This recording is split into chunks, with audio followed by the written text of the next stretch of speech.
Do you have any knowledge of who did murder your sister, JonBenét? I've kind of always just thought it was like a pedophile who... The autopsy results revealed that JonBenét Ramsey had been assaulted with a paintbrush. However, what stands out is that the injury was relatively shallow, with only a single instance of penetration. This has led to conflicting theories, with one of the most prominent being that the assault was staged to divert the investigation. But does this theory actually hold up? Or is there another, more sinister possibility? Today, we're going to take a deep dive into the wounds found on JonBenét. Was she truly sexually assaulted before her death, or was it all part of an elaborate cover-up? We'll break down every detail, examine the evidence, and uncover the chilling truth behind this case. Before we begin, I want to thank everyone who has supported this channel. I'm committed to bringing you the most in-depth analysis, exposing the hidden details that most people overlook. And at the end of this video, I'll reveal a disturbing truth, a detail that suggests JonBenét wasn't just harmed on that fateful night, but may have been suffering for a long time before that. If you haven't already, hit the subscribe button, like this video, share it, and drop a comment below. Because right now, we're about to uncover some of the most haunting details of the JonBenét Ramsey case. The paintbrush, a sign of sexual assault? The use of a paintbrush in this crime has left many people confused. In most sexual assault cases, the weapon or object used tends to leave clear physical evidence of significant trauma. But in JonBenét's case, the injury was shallow, almost as if there was no real penetration at all. This raises an unsettling question. Was this an intentional act, not to harm, but to stage a crime scene? Some experts believe this could have been done to mislead investigators, pushing them toward a specific theory, that JonBenét was assaulted by an outsider, a pedophile who broke into the house. If this was staged, the goal would have been to create a convincing narrative, that an unknown predator sexually assaulted and then murdered her, effectively shifting suspicion away from anyone inside the home. But here's the problem. If someone was truly trying to stage a sexual assault, why do it in such a sloppy, unconvincing manner? A shallow wound, minimal physical evidence, and an overall lack of convincing signs make this crime scene look more confusing than believable. So, was this really an attempt to frame an outsider, or is there something even darker hiding beneath the surface? If we accept the theory that the paintbrush assault was staged, there's one major contradiction. The handle of the paintbrush was discarded. This completely undermines the purpose of a staged crime scene. If the goal was to create a convincing narrative of sexual assault, why hide the very object used to commit it? This leads us to a far more disturbing possibility. The attack wasn't staged at all. Instead, it may have been an act of real violence, carried out in a moment of rage or panic. And when the person responsible realized the horrifying reality of what they had done, they panicked and tried to get rid of the evidence. Some criminal psychologists suggest that the perpetrator may not have planned this attack in advance.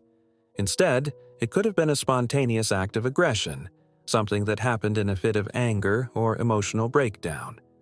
Then, after the fact, when they saw the irreversible damage, they felt fear, disgust, and guilt. And in a desperate attempt to erase their crime, they hid the evidence. So, was this an intentional cover-up, or was someone in that house terrified of what they had done? There are two main possibilities as to why the handle of the paintbrush was discarded. Possibility 1. The killer wanted to hide DNA or biological evidence. If the paintbrush had come into contact with JonBenét's body, it could have contained the perpetrator's DNA. Disposing of the handle could have been an attempt to eliminate evidence that could directly link them to the crime. This raises an important question. Did someone in the family have enough knowledge of forensic science to realize this? Possibility 2. The killer was disgusted by their own actions. Another theory suggests that the attacker acted out of rage or panic, but later felt shame and revulsion over what they had done. This could have been the psychological response of someone who was not a serial abuser, but rather an individual caught in a moment they never anticipated. After realizing the gravity of their actions, they may have desperately tried to erase the evidence of what had happened. If someone truly intended to stage a sexual assault to mislead the police, they would have done it differently, more convincingly, more deliberately. Instead, what we have here is a crime scene full of contradictions. A wound that's too shallow to indicate a violent sexual assault, the paintbrush handle missing, contradicting the idea of staging, signs of wiping down the body, suggesting an effort to remove evidence. All of this suggests that this wasn't an elaborate cover-up, but rather an act of violence born from anger or panic, something that happened in a moment of loss of control, followed by a desperate attempt to hide the truth. Based on this analysis, it seems that the use of the paintbrush doesn't fully align with the theory of a carefully staged crime scene. Instead, it points to a spontaneous act of aggression, one that led to fear, panic, and an attempt to conceal what had been done. This raises an even bigger question. Who could have done this? And what pushed them to lose control so completely? The answer may lie in the next part of our investigation. Hit subscribe to stay updated as we continue to dive deeper into the mysteries of the JonBenét Ramsey case. Part 2. Motive: rage or shame? Another theory suggests this wasn't a staged crime scene at all, but rather a sudden, uncontrollable outburst of rage. JonBenét was a young girl paraded through beauty pageants, made up, dressed up, and placed under the public spotlight. Could this have angered or deeply disturbed someone inside her own home? Some criminal profilers believe family homicides often stem from long-buried resentment. JonBenét's beauty pageant career may have become a source of tension, creating jealousy, frustration, or even a sense of suffocating pressure within the household. Someone might have felt overlooked, overwhelmed by expectations, or simply disgusted by the constant attention she received. The attack itself may have been an impulsive act, triggered in a moment of blind anger, not an intentional murder, but a violent reaction fueled by emotions that had been boiling under the surface for too long. And when the person responsible finally snapped out of it, they were faced with the horrific reality of what they had done. Panic and deep shame may have set in immediately, leading them to frantically clean up the crime scene. JonBenét's body was wiped down and redressed, not just to remove forensic evidence, but possibly as a twisted attempt to undo the crime in their own mind. Maybe they thought that if they erased the physical evidence, they could also erase their guilt. But what really went through the killer's mind that night? Was this truly a crime of rage, or was there something even darker beneath the surface? In the next part of this investigation, we'll break down the most chilling possibilities behind JonBenét Ramsey's tragic fate. Part 3. The role of the suspects. When looking at potential suspects, three main theories emerge. John Ramsey, a father furious over his daughter being overexposed; Patsy Ramsey, a stressed-out mother who lost control and caused a tragedy; Burke Ramsey, a nearly 10-year-old boy who may have acted out violently. Each of these suspects has elements that could connect them to the crime, but there are also reasons why pinning the blame entirely on any of them doesn't fully add up. Let's examine each one closely. John Ramsey. The respected father. John Ramsey was a successful businessman, described as calm and deeply loving toward his daughter. But could he have been pushed to his breaking point in a moment of rage? Some theories suggest John may have felt uncomfortable with JonBenét's constant participation in beauty pageants, seeing her dressed up and paraded around like a miniature adult.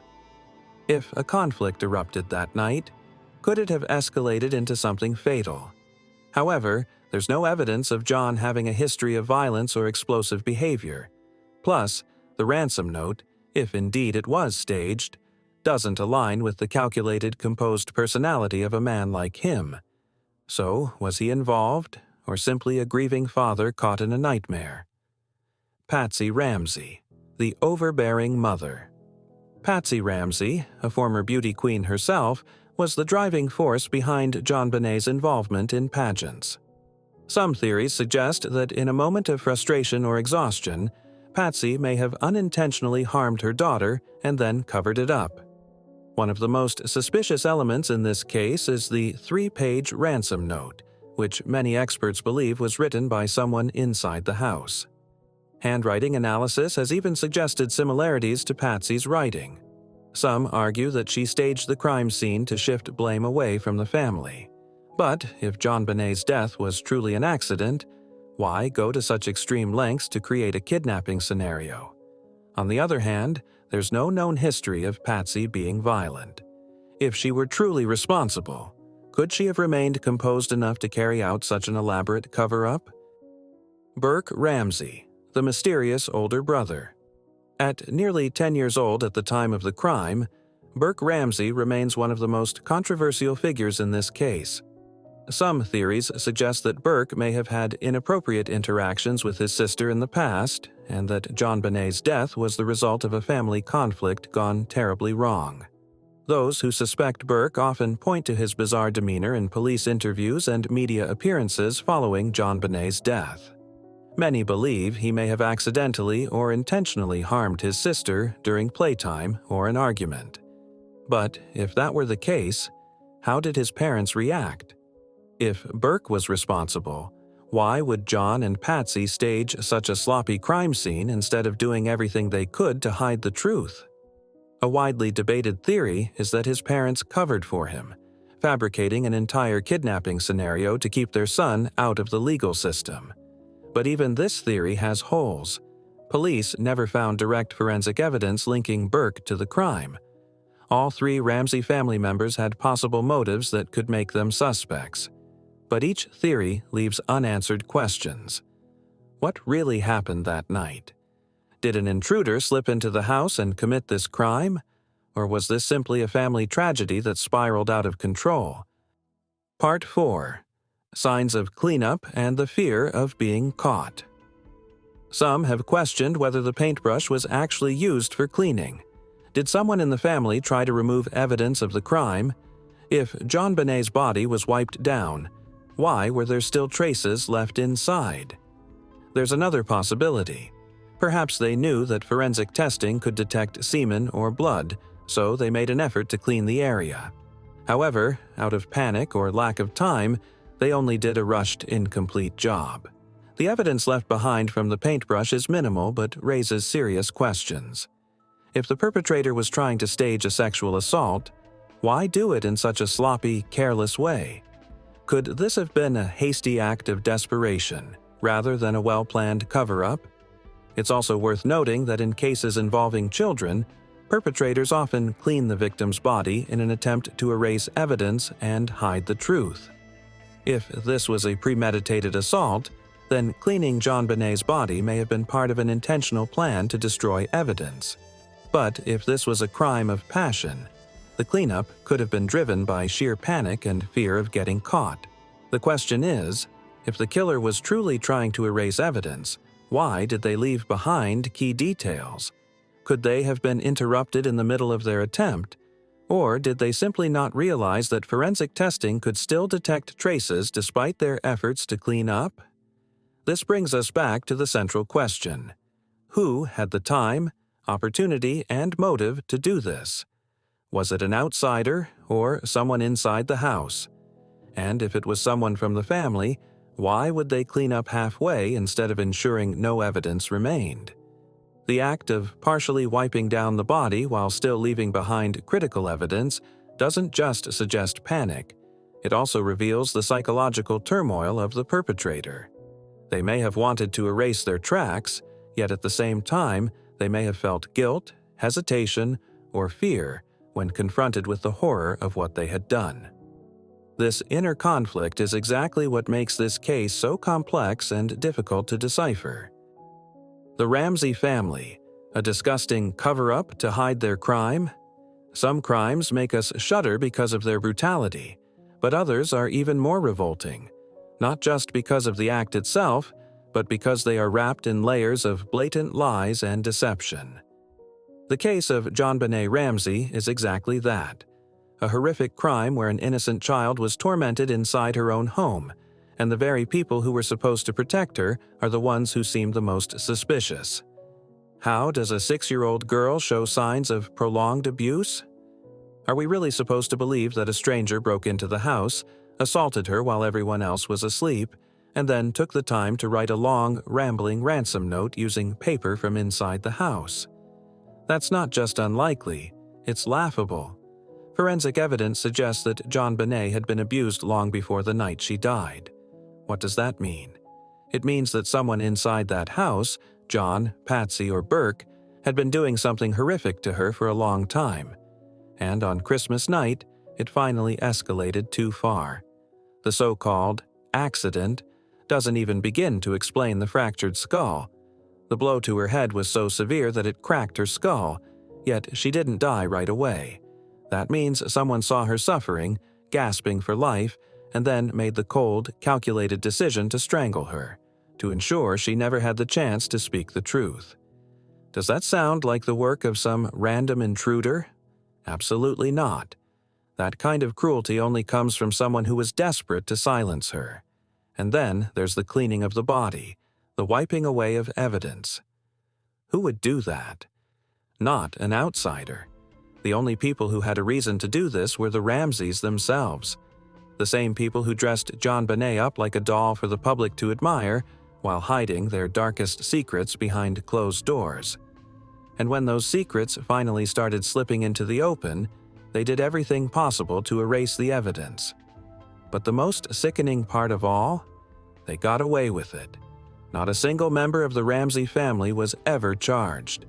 They went on TV, crying crocodile tears, playing the role of devastated parents, while the lifeless body of their daughter still bore the marks of her suffering.